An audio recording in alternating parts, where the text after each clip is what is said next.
전기철도 필기해설 전기철도과학 6번째 편입니다. 저는 ER랩을 운영하고 있는 마석 차단 장비 1호입니다. 자, 제가 지난번 5번째 강의를 시간 조절을 못해서 한 50분 강의를 하는 바람에 이번 6강은 좀 짧아질 것 같습니다. 좀 참고해 주시고요. 자, 첫 번째 문제는 전차선의 허용 장력을 묻는 문제인데요. 한번 읽어보시고요. 자, 지금 여기 중요한 것들이 단서들이 좀 있어요. 안전율이 2.2고, 이제 항장력이라는 말 나왔고요. 허용장력이라는 말이 나왔죠. 자, 제가, 이게 굉장히 중요하다고 지난번에 한번 말씀드린 적이 있는데, 안전율은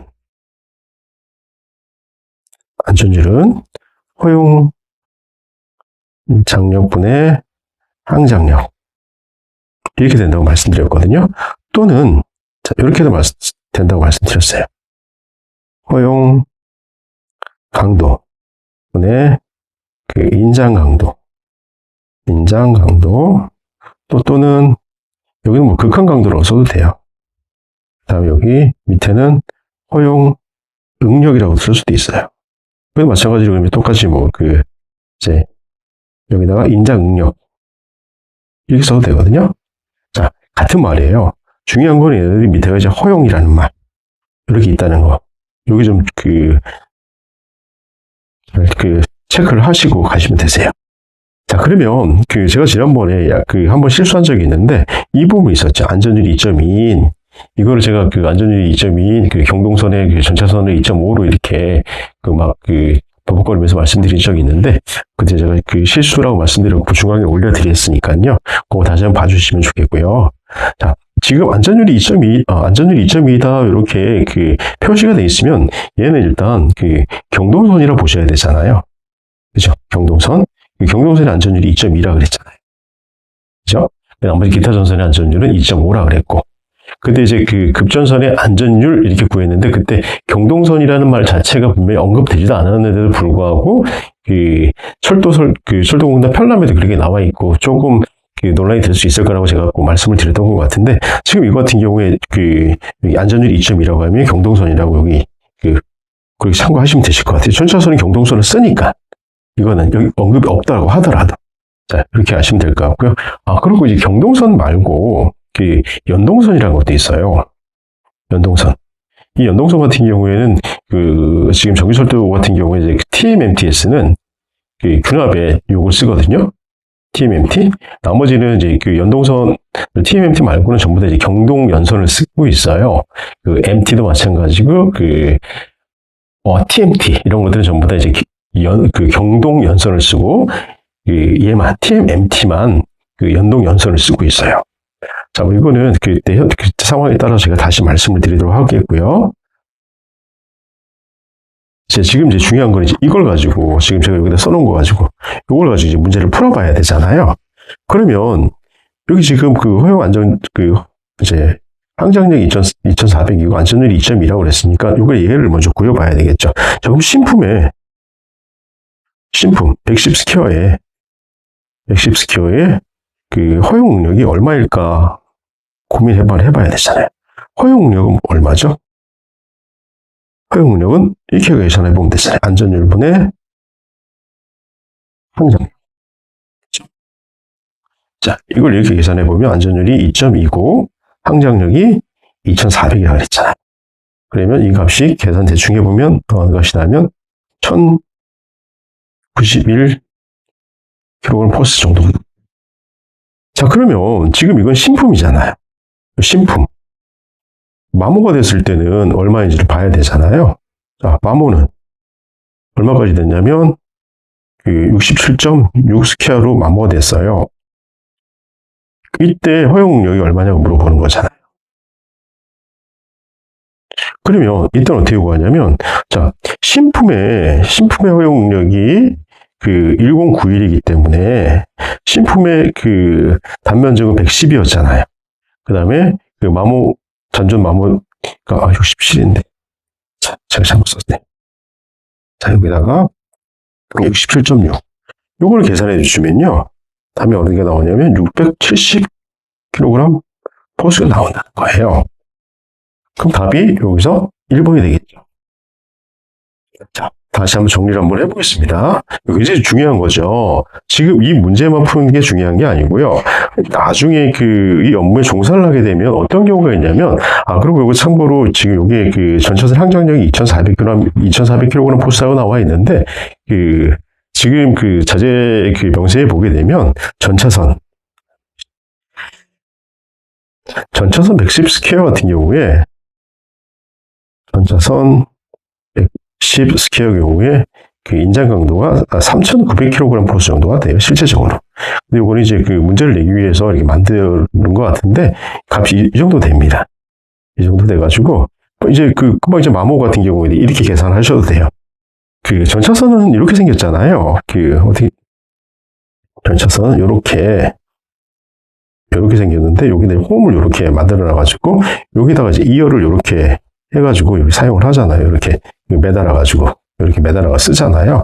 그러면 전차선은 이렇게 생긴 거잖아요. 이렇게. 그렇죠? 이 직경이 얼마냐면요. 110 스퀘어 말씀드리는 거예요. 12.34거든요. 12.34mm. 근데 이게 제가 말씀드리기를 지난번 1톤 같은 경우에는 허용 마모 한도가 7.5mm까지 쓸 수 있다고 말씀드렸고요. 1.2톤으로 쓰게 되면 8.5mm까지 남겨둬야 된다 그랬어요. 이게 남아있는 값이에요. 허용, 잔존, 마모, 직경을 말씀드리는 거예요. 이렇게 마모가 되잖아요. 얼마가 되냐면 이렇게 마모가 돼요. 이렇게 마모가 돼가지고 실제로 남는 게 이제 요거밖에 안 남는 거죠. 요만큼밖에. 요만큼 7.5가 될 수도 있고 8.5가 될 수도 있는 거예요. 그럼 이때마다 고민을 해봐야 되는 거예요. 그럼 7.5mm 때, 8.5mm일 때 허용 할 수 있는 장력이 얼마큼일까? 지금 묻는 문제가 34번 문제가 그거거든요. 자, 예를 들게 되면 지금은 우리가 구했을 때 이렇게 구했잖아요. 자, 마모시 허용 장력을 구한 거잖아요. 마모시 허용 장력 또는 허용 응력. 그리고 어떻게 구했냐면 이렇게 구했었죠. 금방 신품의 값이 1091이었기 때문에 이거를 110에 67.6으로 해서 이렇게 구할 수가 있었잖아요. 이게 670 이렇게 구했잖아요. 근데 이렇게 안 구하고요. 어떻게 구하시냐면 이렇게 구해서 주셨대요. 제가 요거는 전부 다 이제 계산을 전부 다 여러 번 반복해서 해본 결과로 값이 똑같습니다. 어떻게 했냐면 금방처럼 만약에 1091이면 12.34 그 다음에 얼마를 썼냐면 7.5mm 이걸 계산하면 약 663 정도가 나와요. 그러면 아까 값하고 거의 비슷하죠. 670하고 이렇게 생각을 해보셔도 되세요. 요거는 근데 문제에 맞춰서 제가 이렇게 계산한 거잖아요. 근데 요 값이 아니고요. 만약에 실제적으로 우리가 이제 현장에서 이게 단선의 위험에 대해 가지고 고민을 해볼 때가 있는데, 그때는 제가 말씀드린 것처럼 처음에 CU110 홈 경동선의 인장 강도 3,900이에요. 처음에 110일 때, 110 스퀘어일 때. 하지만 이게 만약에 줄어서 10.34로 해서 1.2톤을 사용했다. 8.5mm까지 내려갔다. 이렇게 계산해 보면 이 값이 마모됐을 때 이 값이라는 거죠. 이거 제가 계산 잠깐 해보도록 하겠습니다. 이렇게 하면 값이 얼마 나오면 한 2,686 정도가 나오거든요. 이 정도가 이 값이 나오는 거예요. 이 값은 뭐냐면 실제적으로 전차선은 1.2톤이라고 그랬잖아요. 1.2톤에 비해 가지고 어마어마한 큰 값이죠. 1.2톤에 비해서. 이거는 2.7톤이잖아요, 거의. 2.7톤의 값이잖아요. 이건 1.2톤이면 어마어마한 차이가 나잖아요. 그럼 이 값이 이렇게 뭘 생각해야 되냐면 이 값에는 뭐가 포함되어 있냐면 안전율이 포함되어 있다고 생각하시면 돼요. 이 값에는 안전율이 포함되어 있다. 자, 안전율이 포함되어 있다. 자, 안전율이 그러면 경동선 안전율이 얼마길래? 2.2. 그죠? 2.2로 만약에 얘를 나누면 2.2로 한번 나눠볼게요. 나누게 되면은 1.2톤이 나와요. 얘를 나누게 되면은 1.2톤이. 자, 같은 값이죠. 어마어마하게 큰 배율을 적용을 해서 그 전차선의 그 강도를 규정을 하고 있다는 거예요. 8.5mm까지 마모돼도 전혀 문제가 없다는 거죠. 근데 이제 문제는 뭐냐면 이게 제가 짧은 1분짜리 영상을 올려놨었지만은 전차선은 이제 평균적으로 마모가 되면 좋겠지만은 이렇게 되지는 않는다는 거예요. 국부적인 마모 계수가 있어요. 이 국부적 마모 계수 같은 경우에는 0.0063mm 이렇게 펜터 한번 지나갈 때 마모가 되는 게 아니라 펜터하고 직접 접촉이 되는 게 아니라 펜터 옆에 있는 이제 가이드온 같은 실제적인 금속 재질하고 이제 마찰이 되다 보니까 이게 우리가 이게 평균적으로 계산할 수 있는 평균적으로 사용할 수 있는 양보다 더 빨리 이제 교체가 진행이 될 수 있다는 거죠. 자, 이 문제는 이제 충분히 이해하실 거라고 생각하고요. 다음 문제로 넘어가도록 하겠습니다. 자, 35번은 전기차의 VV 제어 방식에 대해서 묻는 건데요. 이건 뭐 거의 뭐라고 그래야 되죠? 그냥 주어가는 문제라고 말씀을 드려도 되겠죠. 자, VVF. 보통 3VF라고 말씀도 많이 하시잖아요. 이거는 뭐냐면, 이제 가변전압. 그죠? 가변전압, 가변주파수. 이렇게 하는 거죠. 가변전압, 가변주파수. 이 문제의 답은, 그러면 35번에는 2번이 되나요? 그렇죠. 근데 이걸 동시에 같이 해요. 이유는 뭐냐면, 토크 있죠. 토크를 일정하게 하기 위해서. 중요한 거죠. 임포터 제어 방식이 중요한 점이 이제 토크를 일정하게 제어할 수 있잖아요. 가변전압하고 가변주파수를 제어하면서. 이 문제는 이 정도로 하고요. 36번으로 넘어가도록 하겠습니다. 자. 이제 36번은요, 전사선 110스퀘어의 접촉점이 흐르는 아크전류를 I라고 하고, 지속시간을 T라고 할 때, 전차선이 단선되는 시점을 나타내는 식은 뭐냐, 묻는 건데, 이거는 실제적으로 실험식입니다. 우리나라에서 만든 실험식은 아닌 것 같고요. 일본에서 실험식 또는 경험식이라고 하는 것 같은데, 요거는 IT는 750보다 크거나 작다. 요 식을 무조건 외워 놓으셔야 될 것 같습니다. 제가 그냥 의미적으로 하나만 설명만 드릴게요. 자, 이 전류를 I라 하고요. 그 다음에 지속 시간이죠. 이걸 750이라고 했을 때, 자, 이제 지속 시간이잖아요. 지속 시간은 차단이 빨리 이루어지느냐, 늦게 이루어지느냐에 따라 가지고 이 지속 시간이 달라지죠. 그럼 만약에 이거를 우리가 0.1초 만에 0.1초라는 거는 보통 차단기도 3사이클, 보호개전기도 한 3사이클 정도 된다 그러면 0.1초가 정도 되지 않나요? 이거 같은 게 50ms 하니까 100ms면 0.1초 되잖아요. 이때 값을 한번 계산해 보면 이런 거잖아요. 그때 전류 한번 볼게요. 이때 전류는 750을 0.1초로 나누면 7,500이 되잖아요. 이 아크 전류가 7,500 이상이 0.1초 이상 되면 전차선은 단선이라는 얘기거든요. 근데 이제 다른 걸로 한번 볼게요. 어떻게? 만약에 이게 더 지연이 됐어요. 좀 더 지연이 돼가지고 0.2초로 지연이 돼가지고 그러면 어떻게 되냐면 이 값은 첫 번째, 두 번째 볼게요. 자, 이걸 0.2초로 하게 되면 750에 그러면 7,500에 2가 되잖아요. 이 값에 그럼 이 값이 얼마인지 잠깐만요. 자, 이 3750A가 아크 전류가 0.2초 이상 초과되게 되면 또 전차선은 단선이 된다는 거죠. 그러면 이 시간에 따라서 이 t 시간에 따라 가지고 전차선이 단선되고 단선되지 않는 그런 조건이 생기는 거잖아요. 그래서 고장 보호가 정확하게 이루어지지 않으면 전차선이 단선되는 아주 위험을 초래하게 되는 거죠. 자, 다시 말씀드리지만 이 식은 일본에서 넘어온 경험식 또는 실험식이라고 해가지고요. 외울 수밖에 없을 것 같습니다. 자, IT는 750보다 크거나 같아야 한다. 좀 외워주시기 부탁드리겠습니다. 자, 37번은 강체 가선 방식에서 알바의 구성에 해당되지 않는 것을 묻고 있는데요. 이거는 혹시 저희들이 이런 것을 다 모른다고 하더라도, 야, 연결 공구, 애자 섹션, 단말 클램프, 다 모른다고 하더라도, 이거는 바로 답이 드로퍼라는 걸 아실 거라고 믿습니다. 그렇죠? 다른 거는 전부 다 잘 모르지만, 이 드로퍼가 어디 되는 건지 알잖아요. 그죠? 드로퍼는 어디 되죠?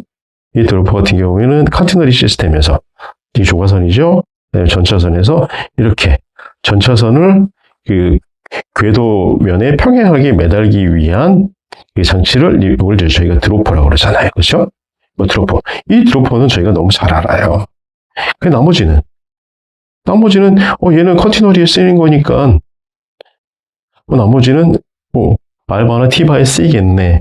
충분히 유추가 될 거라고 생각합니다. 요거는 제가 연결공구 애자 섹션 단말 클램프 요 그림이 있으면 하나하나 설명드리면 좋겠지만은 그 정도의 가치는 될 문제가 아니라고 보거든요. 자, 38번으로 넘어가도록 하겠습니다. 자, 38번. 부등률을 입실론, 가성을 펜타그래프가 공진하는 속도를 VC라 할 때 이 선을 시작하는 속도 VR을 나타내는 식은 무엇이냐라고 묻고 있는데요. 조금 이거는 암기도 어렵고 좀 내용 자체가 좀 어렵습니다. 자, 왜냐하면 이런 것들이죠. 일단 먼저 부등률을 알아야 되고요. 부등률 평균값 충분히 아실 것도 같습니다. 자, 부등률 일단 먼저 한번 볼까요? 부등률은 여기 보게 되면 이제 여기 부등률 여기 있죠.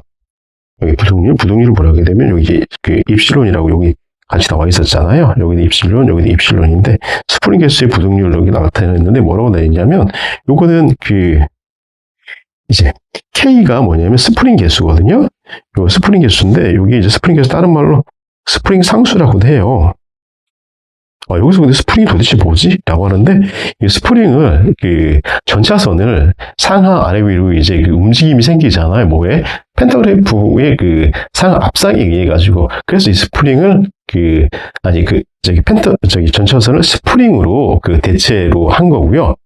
이제, 이거를 이제 등가 질량으로 표시하는 내용이 있는데, 펜타그래프를 등가 질량으로 표시를 해가지고, 이 펜타그래프에 의해가지고, 반응하는, 전차선은 스프링으로 본다는 거죠. 이 스프링은 그런데, 이 전차선은 이렇게 있잖아요. 어떻게 되냐면, 이렇게. 이런 부분에 이렇게 있다 보니까, 이제 펜타그래프가 만약에 여기서 이렇게 지나가면서 하다 보면, 이 경관 중앙에서 여기 잘 올라가요. 이렇게 쑥 잘 올라가요. 펜타그래프 이렇게 올라가 버리죠. 근데 이쪽으로 만약에 이동을 해가지고, 있다 보면은, 여기서 펜타그래프 이렇게 있다 보면은 지지점에다 그래야 되는데 죄송합니다. 지지점에서 여기서는 올라가지는 않아요. 그럼 요 값이 뭐냐면 K max예요. 그다음에 요 부분이 K min이죠. K max하고 K min 자체가 차이가 너무 많이 나게 되면 이거는 공진 속도의 문제를 크게 발생을 하고, 그 다음에 공진 속도가 크게 되면은 또 이선도 또 하기가 쉬워요. 그래서 이 부등률을 어떻게 되냐면 이 부등률 자체를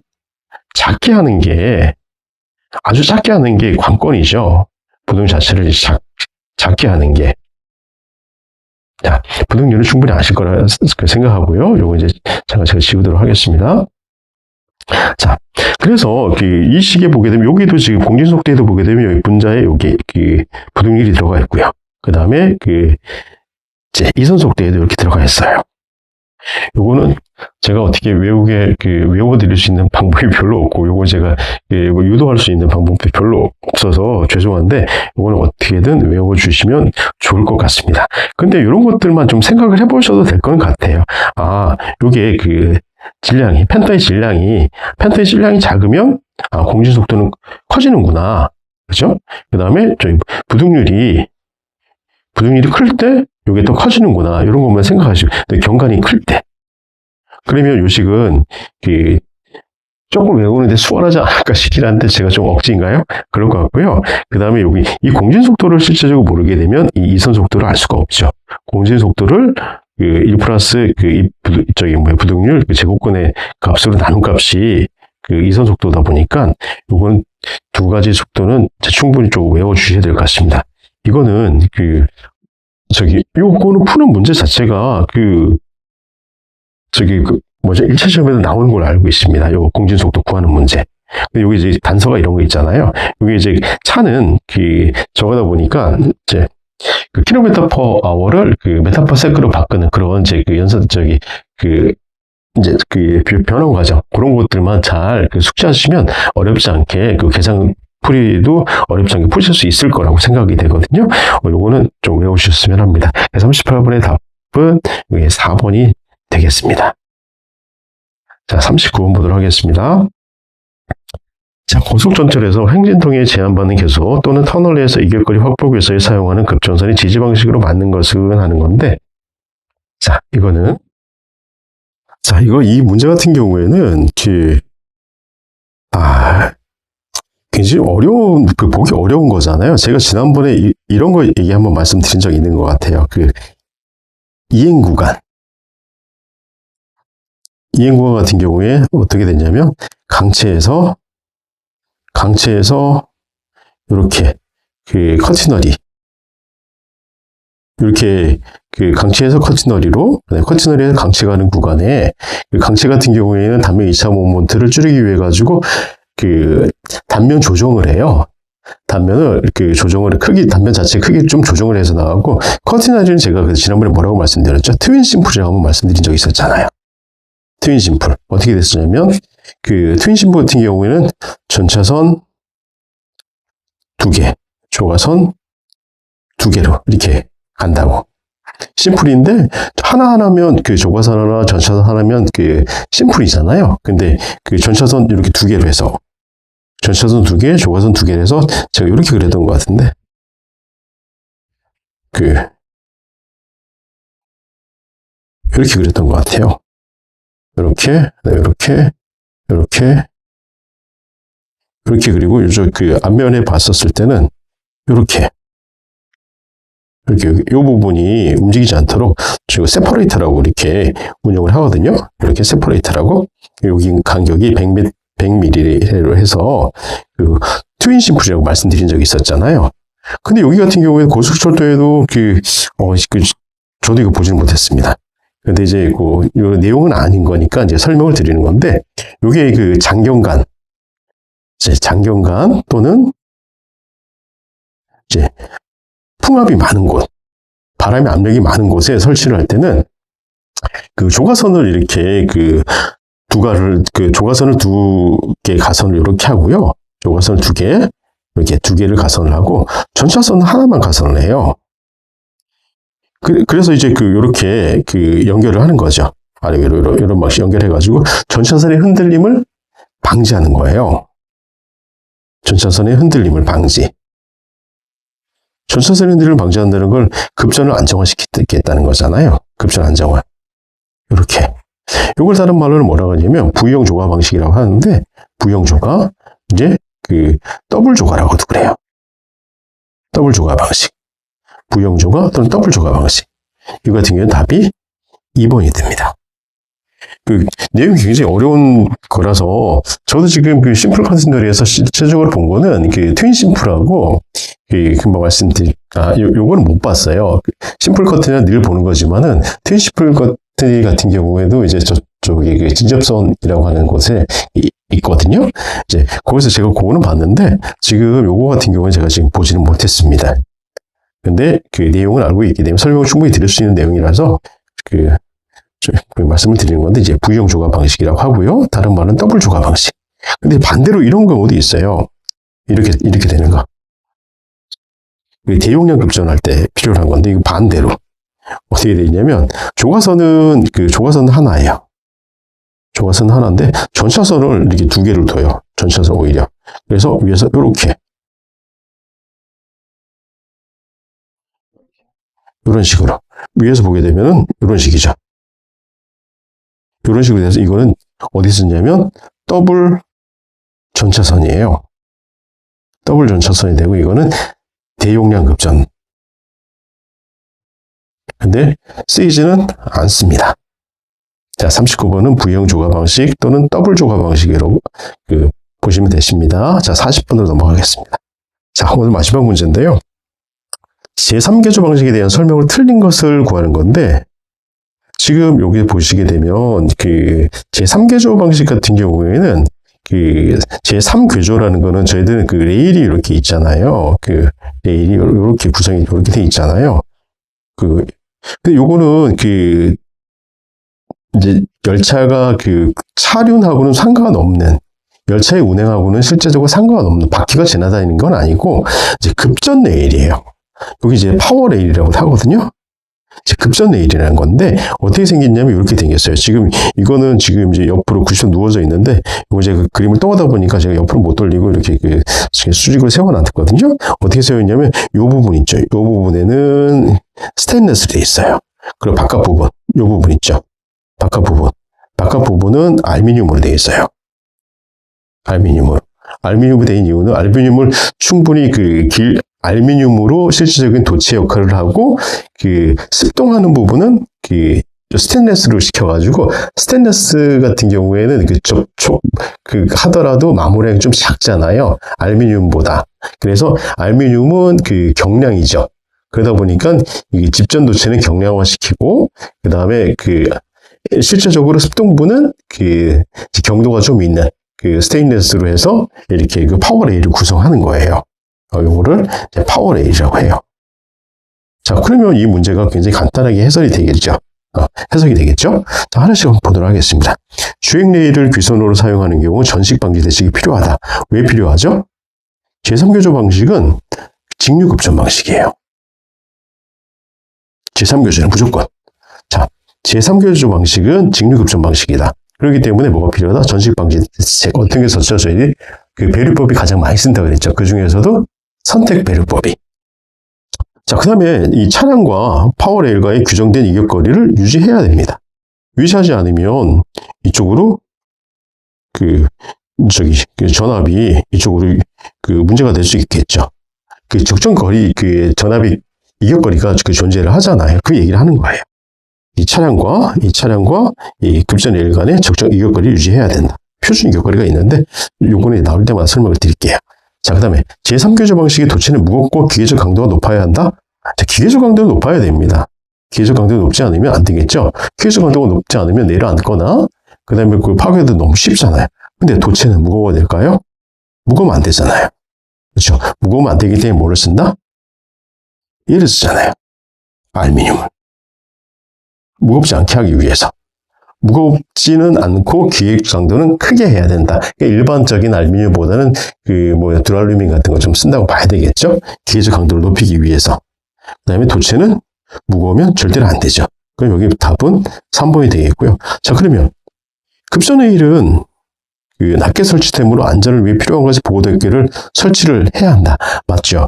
지금 여기 같은 경우에는 이제 감전 위험이 없는 곳이다 보니까 여기는 지금 설치가 이렇게 안 돼 있겠죠. 지금 이렇게 보게 되면은 여기다 안전 카버가 여기 설치가 돼 있지 않는데 여기 카버가 설치가 돼 있어야 돼요.